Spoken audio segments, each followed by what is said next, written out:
communications team, so it's 4 of us working with the entire communication. I know that Martina used to work here at the ministry, so I really hope to get your feedback, whether you see any changes, whether we did something right or are we doing some right thing. But before I start, I'd really actually like to know more about you. I mean, what kind of team you are, what you are interested in. So maybe Martina, you can give us a little bit of background. So this project is now going to the end. It's the main topic of the project is communication related to climate change.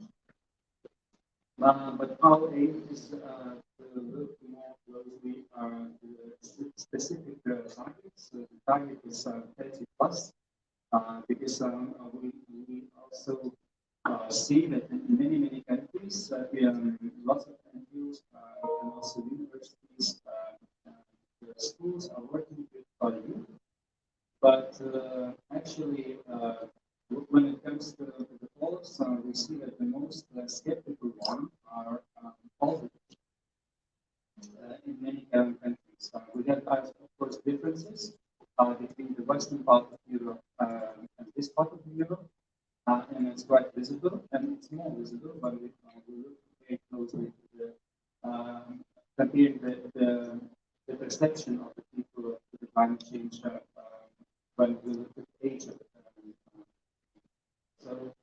so we wanted just to share the best examples and to find them, and maybe to get new ideas how we can adopt climate communication in our countries. But to get those examples from everywhere, in order just to make this communication more clear and more targeted to all the generations. So we have partners from Italy, Spain, Romania, Poland, and Ukraine. Those partners are chosen because of the different situation and in the field of activity and also in the field of perception how the climate change is important in our lives. In Western countries like Spain and Italy, of course, even older generation, they understand what is climate change and that the action must be done. When it comes to Poland and Romania, also Romania, we see that there's a huge difference. The youth is very involved, but not the older generation. So that's the main goals of the project. We have been visiting different places already, starting from the different farms that they, for example, in Spain, where they are just changing the total cycle of farm work and creating something new, which is very friendly to farmers. Then we started our project in Poland. We also saw the activities of NGOs and trying to involve also all the people. We visited different communities, and we are going to visit one more today here in Vilnius. So we're just trying to collect the best examples and the best ideas. And because of this, we are here, just also to hear from your side what works the best. Maybe some ideas can be also adopted, or a bit changed, but adopted the local environment because we are working in a different societies. So that's all. Thank you, Martina. And I really hope that you'll get some ideas that can be used in your context. As I said, we are a fairly new team, just over a year here at the ministry, working with communication. But it also gives I would say, an advantage because we have some fresh ideas. We don't know how it's been before. So many things that we do are just, from enthusiasm, from the way we see, and from from the one from the need to make a visible change. So I really hope that some of the projects or even some minor changes that we've implemented can be used in your context as well. So today we decided to talk about three main topics. So first of all, we'll have a little bit of a look into our social media, what we've done on social media channels, how we've changed or adapted them. We'll talk a little bit about the engagement with our social partners. Laura mentioned a little bit about that. It's a really important target group for all of us.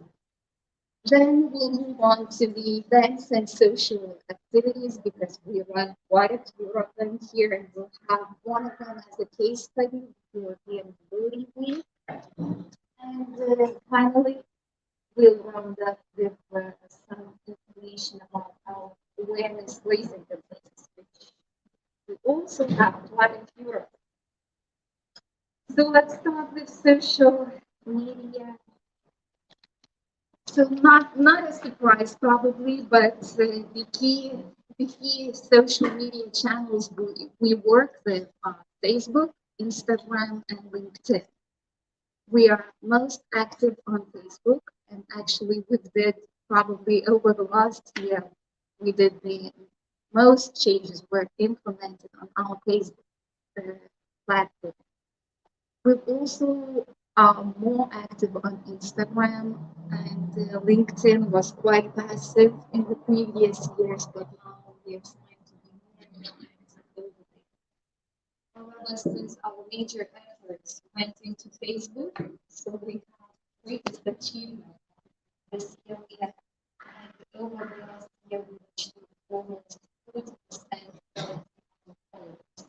So that means that we did something right to attract the audience. And what we did. So first of all, we changed the visual design of all our Facebook posts. And here you have an example of our standard, let's say, Facebook post. And what it includes, it has, let's say, usually we write a press release, which has substantial amount of information, but of course you don't transfer the whole of it into a Facebook post. So what we do, we summarize it just in a few sentences in less formal language in our Facebook post, but we always have an attractive photo next to our post, and the key message on that photo that conveys the main idea of what we wanted to say. So for those people who are really don't have time even to read those few sentences, they can read the key message and they already have an idea of what we want to tell. And actually, this example is probably the one of our best shared posts of 2021. And it was about the plant which does not naturally grow here in Lithuania. We call it an invasive plant. But the message was that, go out, pick those plants, decorate your homes, and help us to save our natural environment. Actually, and it was very well received, though it was quite an informal message, but it was shared, I think, more than 700 times. It's quite an achievement for us. So basically, the visual design that stands out. So the minute you see a post like that, so you know that it's from the Ministry of Environment, because other ministries communicate in different ways. So you already know that it's our post. What we also do, we want to diversify the content that we share, because usually ministries or the information conveyed from the ministries is usually seen as boring or very serious information, and you would not necessarily follow news from the ministry, right? So we want to diversify the content. So of course we have serious news, let's say legislation initiatives, because that's our key responsibility. But we also diluted the soft content, let's say interesting facts about nature, ideas for hiking, even recipes. So you can find a lot of content like that, which is attractive to a wider audience. And we also don't stand aside from key things that are happening in the world. Let's say Ukraine. It does not necessarily relate to our area of work, but we do have posts on that. Or be it some national holidays, world holidays, or even things like equal rights or something. So we don't stand. So we also show our support to topics like that. And here are some examples. Furious news, yes, we have still a meeting, so that those things happening, or underneath we have an sample of our legislation initiative where you can tell us your views about the legislation we are planning to pass. Soft content, for example, here you have our post that we had for Halloween. Actually, we talked about pumpkins and how you can sustainably use those pumpkins at the end of Halloween. Or underneath we have that was a post about the nature, about one of the animals which lives here in Lithuania, but we had some interesting facts and it was also very well received. And those key messages or what's happening in the world, as I said, so that at the top it was a nice example that we had to show our support to LGBT community. And so we've created a visual from the images from nature, and we had a slogan that, for example, nature loves everything. So in the lines we've showed we can read the message. And the Ukraine, as I said, it's also a lot of those not directly related to the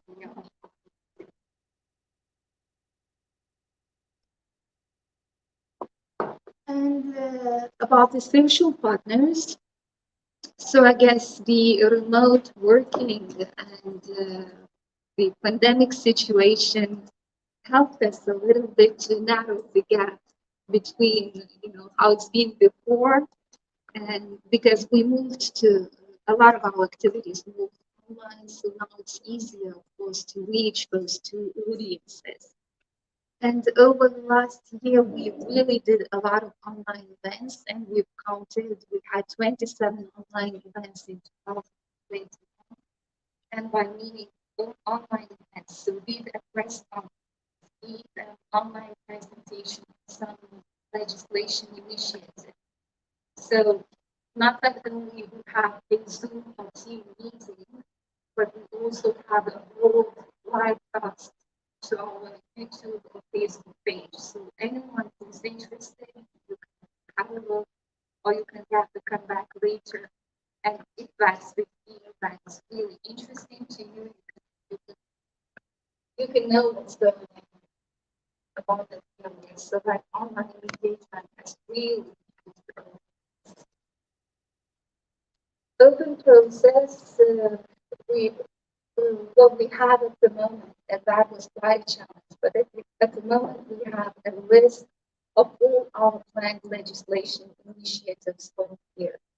So if a social partner wants to know what kind of rules we're going to work on, what kind of legislation initiatives we're planning to work on, he or she can go online, find the plan, and they know what we're going to do this year.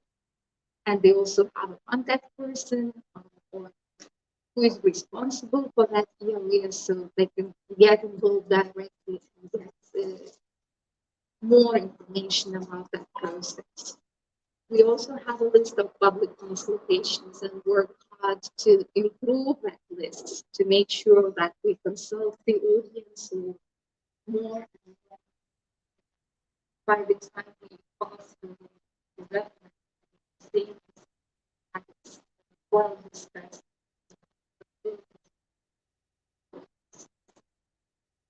And the new initiative that we've started this year, those regular meetings and feedback sessions with our social partners. So we decided to run them twice a year. So at the beginning of the year, we have a meeting with all of our social partners interested in our work, where the minister and the vice ministers tell the plans, to convey the plans, what we're planning to do over the year. They can ask questions, they can give feedback, and in the middle of the year, let's say in June, we'll have a vote about what's been achieved, how we managed, and what else is waiting for the rest. So those are the three initiatives that actually I think the gap has really narrowed, but there's still a lot to be done. But we are moving on. So now to a more attractive part, events and social initiatives. Yeah, so hi everyone again. So I will tell you more about, as I said, events and social initiatives that we take part in. So actually, we participate in pretty many local events, and as you can see in the pictures of the top of the screen, we participate in such events which topics, values are close to us. So, for example, every year we plant trees, also clean forests or other places that are needed to be clean. And for the reason that we show a support for such initiatives, we also share the information via our social channels, social media channels, and so on. But yeah, every time we want to do something more and even bigger. And this year, for example, we are taking part as organizers of the initiative Planting Trees. And we are, yeah, organizing a huge, I would say, initiative of communication campaign, which might reach the whole Lithuanians, and people all around Lithuania might gather to some specific places and plant trees for the reason to let's say, save our forests. But also, we participate in, let's say, events that are interesting and let's say fun to gather with the colleagues, because lately actually many of us work remotely, and there are not so many sometimes events to gather for all of us. So we actually try to join the opportunity and participate in such events like Vilnius Marathon, where people gather sometimes even from other countries as Latvia or Estonia. So yeah, and this helps for us, let's say, to build a stronger team. And of course, we also share our example with people, just to know that all such topics are important, all such events are also interesting to us. And what we can be proud of is that we actually take part in many international events. Some of them are more about discussions about interesting topics, which are important at the moment, but also some of the events are more about the present, more presentative, and not as the Ministry of Environment, but also as a nation of Lithuanians. So, for example, you can see the picture of Expo Dubai 2020, and there we present ourselves, as I said, not only as the Ministry of Environment, but also at a smaller Lithuania, and there we gather with other countries and share ideas, share some knowledge. So we take part in such events. Also, we mark the days like Earth Day, World Environment Day, because it's our topic, and we try to spread the idea why it's important to talk about such topics like climate change and so on. And also, I guess some of the events like European Mobility Week, you also know, because it's an international event, and countries also take care of its organizing locally.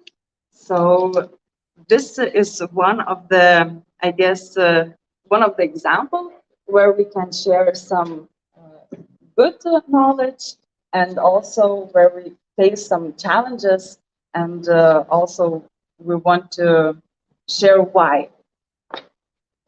So the good thing is that, for example, this international event locally in Lithuania, we organized for more than 10 years, so we have a lot of experience, and we know, let's say, how to attract people attention, how to invite people to participate in such event. So let's say for about 60 municipalities, and actually there are only 60 municipalities in Lithuania participate in this event, as well as business and public institutions.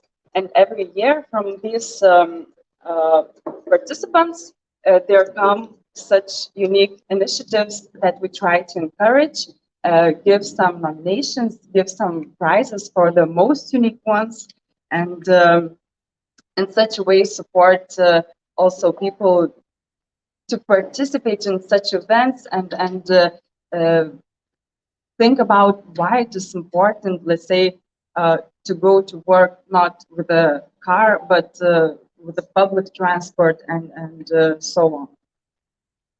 But as I said, there are some challenges. We actually would love to involve people like more massively. So there's a lack of mass participation. I mean, people attend the events and so on, but really not all of us knows what European Mobility Week is.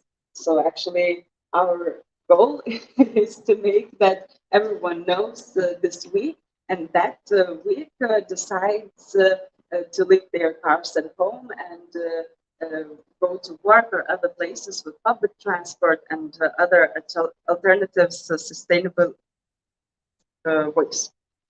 So yeah, but this challenge is related with another one challenge, behavior one, because very few people decide to choose, let's say, to go to work with the public transport because it's not that comfortable. It's way more easier to drive a car and reach places which are, yeah, needed to be reached.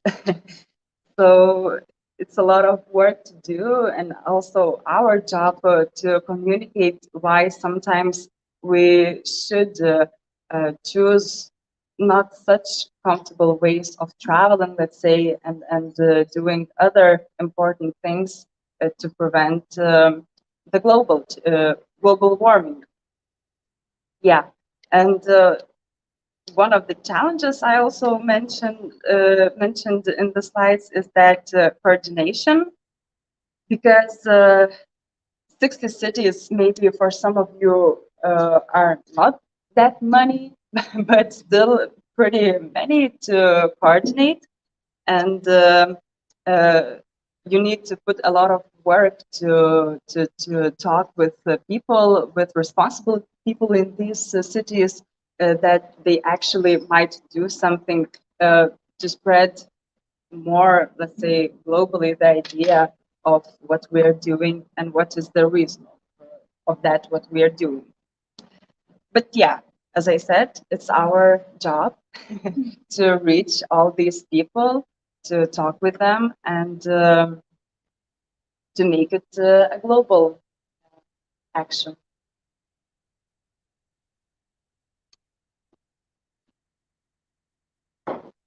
Yes, everyone from what I'm. I want to represent our awareness raising campaigns for you. And as I mentioned before, one of the biggest challenges for us is to promote responsible and environmentally friendly behavior. So that's why we run a few awareness raising campaigns. These campaigns are financed by European funds. So the nature of communication campaigns we track on space for sustainable mobility, dance removal, wastewater management, and waste management is consumption of food, water, and other. So in these campaigns, we use visual communication, communications, the news sites, newspapers, television and radio ads, and so on. But we also try and move creative and modern ways to draw public attention to what we are talking about. So I want to share examples. First of all is urban peace. These have huge importance for urban environment. So we offer to install grid lights on the roofs of public buildings and other public areas, which is parks or schools. I have to say that public interest in this project is really high. Here you can see our residences also have the new house on the streets. We started this project only last summer, and I think, yeah, 8 hives were installed last summer in 3 cities, in Vilnius here, in Kaunas, and 17 more hives will be installed in this. So that's about bees. Also, sometimes we like to cooperate with other Romanian artists. Here you can see one of the most intriguing performances we held one city. Monica visited 30 cities in Lithuania, and she laid down the map in the public areas, and it takes about 60 hours, I think, so it's quite long performance. That was the thing that in English do not pollute the circle of life. And it showed the importance of responsible water waste management. We also sometimes operate with influencers. As what we know, a lot of attention is attracted by influencers' posts. So here inside you can see Beate Nicholson. She is one of the best known TV shows, culinary TV shows, with hosts in Lithuania. We asked Beate to tell how she gets the second life to clothes she no longer needs. So she made some photos and helped to her followers about the as you can see in this post, more than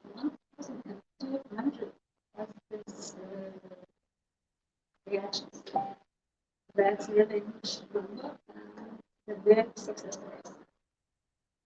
Yeah. And of course, one of the key success in changing public behavior is to tell children and young people that we know that, and we are always looking forward to do it. Recent activities for you. Hackathon. Can you, it's a hackathon. It's like a marathon or something. It's like or- workshop.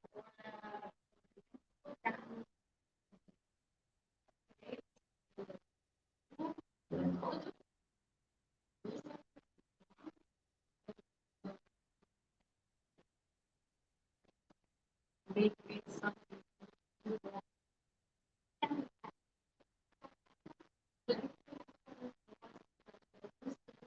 for new technology development, where people gather together and during 2 or 3 days they will try to make a new decision, make new technology, But they help to compete. improve situation. They compete. Yes, and they compete. So basically here we have the same for students, all students. So of course the scale is much more, but basically all the majority of the results are involved in regions. So a lot of students participate. They have it together. They hear from professionals about environmental problems and come with solutions. And after that 2 or 3 days, then we propose a solution for. And in this way, we raise awareness about the problems, and at the same time, we encourage young people to think about solutions.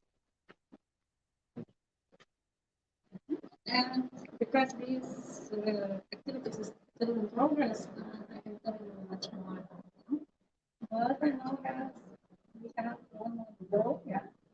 No, actually, it's back to show it. Okay, so that's all from me. Yes, so that's probably it, what we wanted to tell you. But we are really ready to take your questions if you have any. And before that, we had some points. Actually, we are trying, especially this year, to cooperate more with NGOs and to involve them more in our processes, which is why we have so many going wide discussions with social partners and other civic society members. Currently, as I mentioned in the beginning, we have two big processes as National Forest Agreement and Mission Zero, which involves a lot of people and social partners and civic society, and it very helps for us to come up with solutions and actually to raise awareness about the problem. And we have the discussions with people from OCD organization, how they organize the civic engagement and so on. And Loretta told about the plan that we have in the beginning of the year, where all the dates are with legislations we are going to propose during the year. So actually, this is our main focus. Like all this project which is happening is very helpful. Helpful. For example, as Justina told about that, and Nicholson involvement, which is very famous TV shows producer and lead. So actually, it helps, but we also need to figure out more how to involve more civil society in the decision-making process. And it's very challenging from both sides, from the civic society, from social partners, which are not used to generate so many ideas, because we usually are used to propose the ideas for existing legislations for improvements, but then we come up with the situations that we need to propose the ideas. We have challenges here because it's not culturally, it's not acceptable yet. So we are trying to propose these new solutions. And also this year we have animals welfare year, and we have also a huge campaign which is going through all the years, and we are happy to have one more guest today because this year is animals welfare year. So, and as I said, we are trying to go through all the different challenges, channels of communication, but most importantly, we are trying to find the ways how to involve more social partners and the civic society in our process, because it's very helps for our legislations and for quality of that and proposing of that and then passing them, and also it helps for our democracy and our democratic values as well. So it's very, very important as well, and the communication group is dealing at a very wide and very deep way. So, any questions? I think it's a technical question, but I'm curious about that. Do you speak about serious news, Yeah. soft content, and key topics? How do you have a pattern, or to put one new, one soft, one key, or there is a pattern that you repeat, or it depends on the engagement, or I don't know. Yeah. I think I don't know nothing about Okay. digital marketing. We don't have any strict rules, as you said. So there's no strict rule that you need to have one serious, one soft, or one key. No, it depends on every single day, because as how we work as a team, we have regular short meetings at the beginning of every single work day, where we decide, or where we think, or where we decide what kind of topics are going to be published today. And then we decide what content is going to go into Facebook. Okay?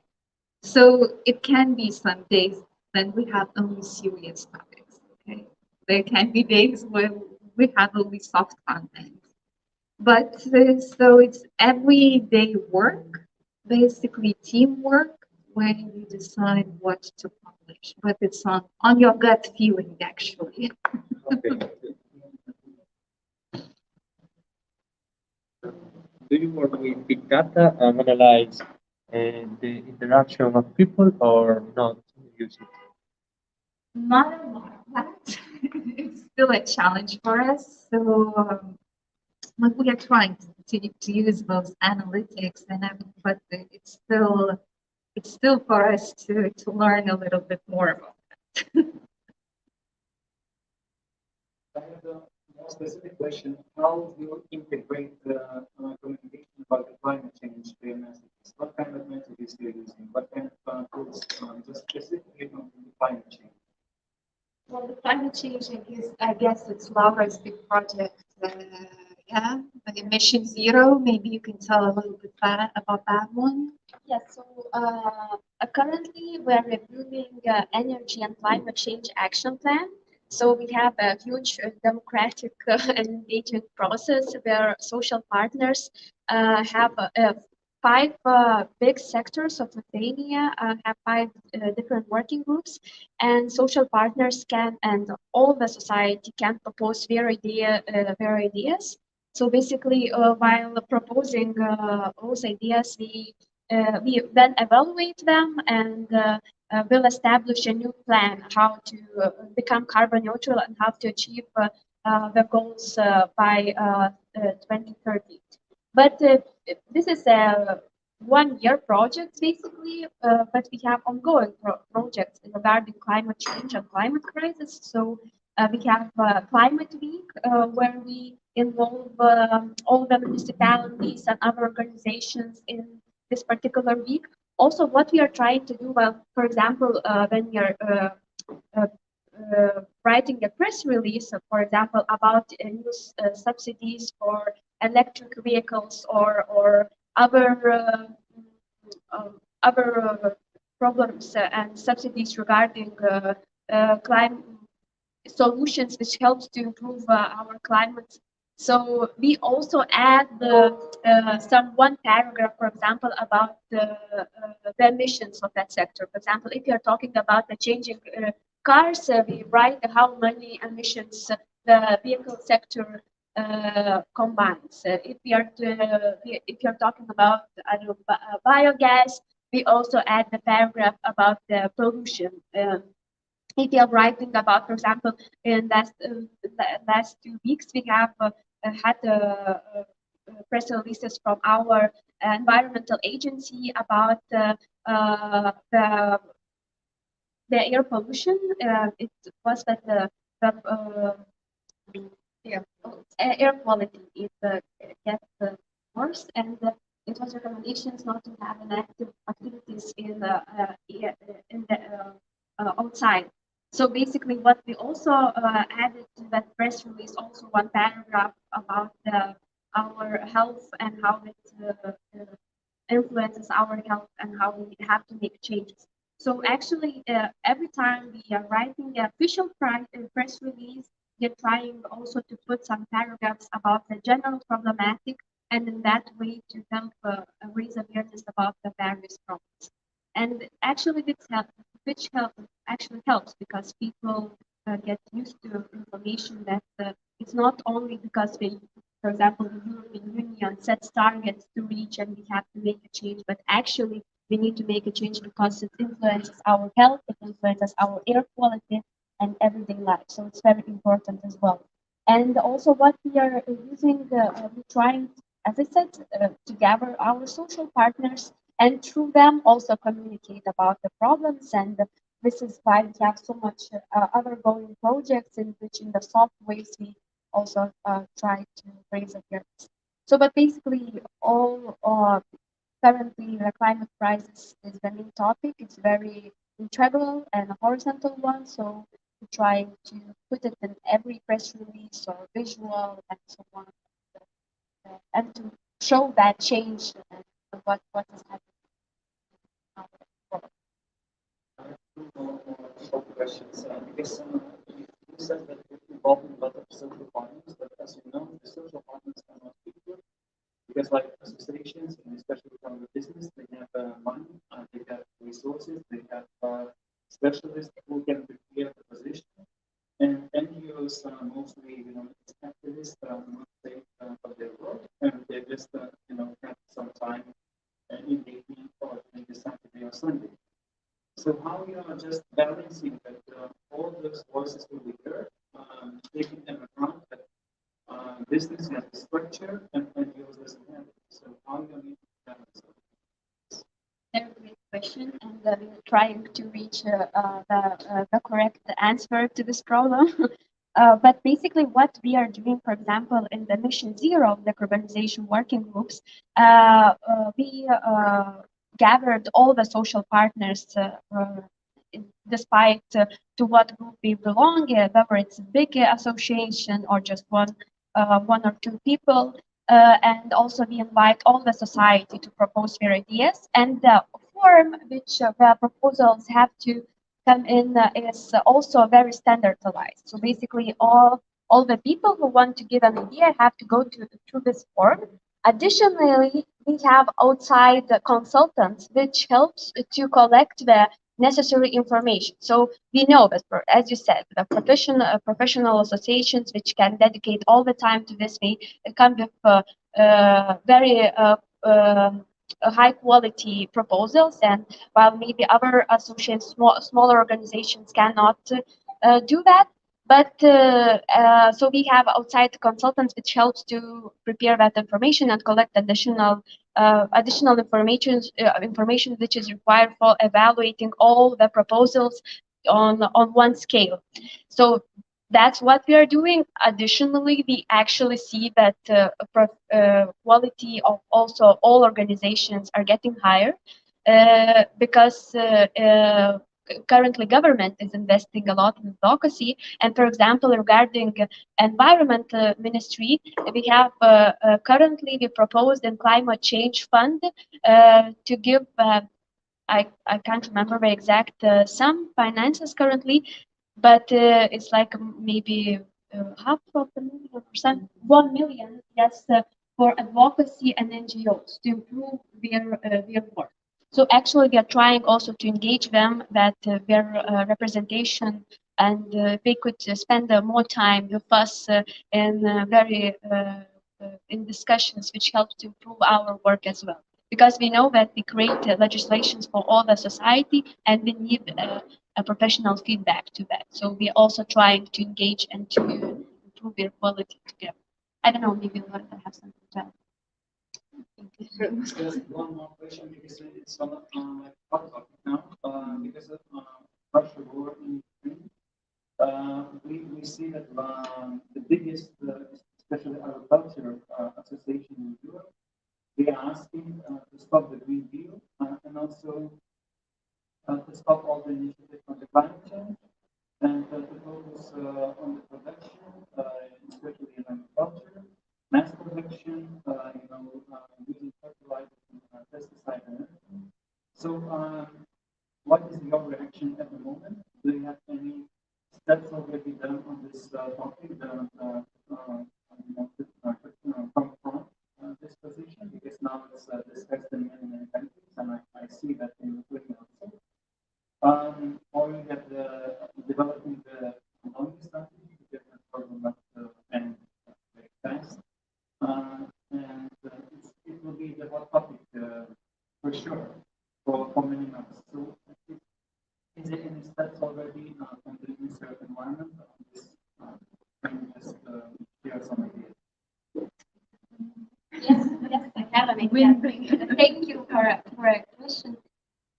So regarding food sector and food production, you will go to the ministry next doors and they will answer all the question. Also, of course, we have regulations with them together. It's usually talking about fertilizers and regulations regarding the soil comes from two ministries, us and other ministry. But talking about our steps, what we are doing right now, we are searching the ways how to develop faster wind and sun energy in Lithuania. And we do that. It's also the responsibility of Ministry of Energy. But from our side, we are responsible for environmental reviews for these processes. So basically, what we are trying to search for is how we can fasten the process while ensuring that all involvement of society and the necessary steps which should be taken while giving a permission for wind power and sun in the country. But basically, we are focusing currently on energy sector and how to search for alternative and food production is our responsibility. So we Yeah, but my question was really not with the Green Deal because now the lots of partners, why it must be stopped some activities of the Green Deal. Of course, it doesn't come to the energy field because it's easy communities that we need not to use Russian gas and oil. So it's easier to communicate, but then it comes to the protection of land and biodiversity. Biodiversity is here in certain environment, and now it's attacked by many NGOs in Europe. And in order to stop all activities because of the war in Ukraine.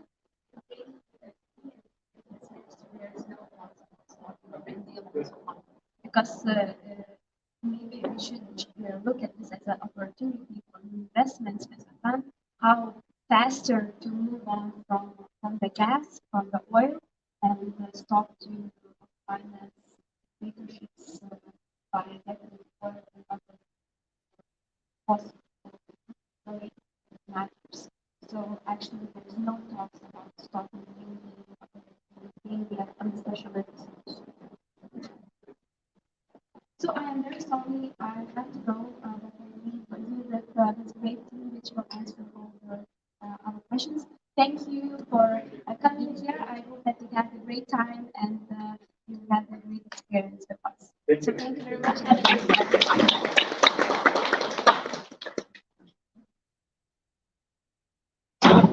Any more questions left? I have one question. Yeah. We met today with Lina from Coalition of Environmental NGO. Yeah. And she extensively described us the process regarding the National Forest Agreement and also her frustrations regarding the fact that the climate change group was actually hijacked by representatives from the forestry lobby, and actually they somehow are now out of that agreement. And my question was, how do you ensure the balance of power between these two sometimes contradicting forces? NGOs have a long battle for their own important things, and they are, I would say, they are very important in society because they ensure this balance. And lobbies who have money, who have influence, who have knowledge, and they are probably very well represented in your ministry as everywhere else. And how do you manage this? Well, as you said, it's a battle. And it's a challenging process. In general, it's quite a complicated international agreement on goods. It is a complicated process, a long process, but what we did, we have professional consultants to manage those groups, actually. So that was the best that we could do. I know that in some ways, yeah, we had challenges, but you can't really plan everything ahead. So we do react to what's going on. We know the challenges, we try to address them. And as far as I know, I think all the groups are back to that agreement, and we are planning to sign it in a few months. So I really hope for success. But yeah, as you said, it's challenges, but the minute you have it, you need to resolve it. And we're looking for ways to take people back to the table to talk about the issues and try to address them. There are many conflicts, you know that there are many groups, those was interest areas, but I really hope that will finally happen. Anything else? So Martina, how we changed over the year? Do you see any change? The communication is really more intensive than it was before. The challenge now, I think, that to connect the communication with the context, what is going on. Because I think the biggest gap is between the reality and the communication, and yeah, it must be matched. So the communication itself is very good, but I think that some messages are more. It seems better when in the reality, and the people involved in this process receive the difference. So, so the challenge is, reality to bring to the communication side with the same. Yeah. So thank you very much for your time and for your presentation. Thank you. We really tried to use Friday for this meeting in order, not to take you from your job because it's a really hard one. I remember that the communication team is always busy, and we don't have, when to rest. So thank you very much for inviting us and giving this a huge opportunity for us to understand what we are doing from inside the business. Thank you very much. Thank you. Maybe you want to have a picture as a group? Okay, there's quite nice.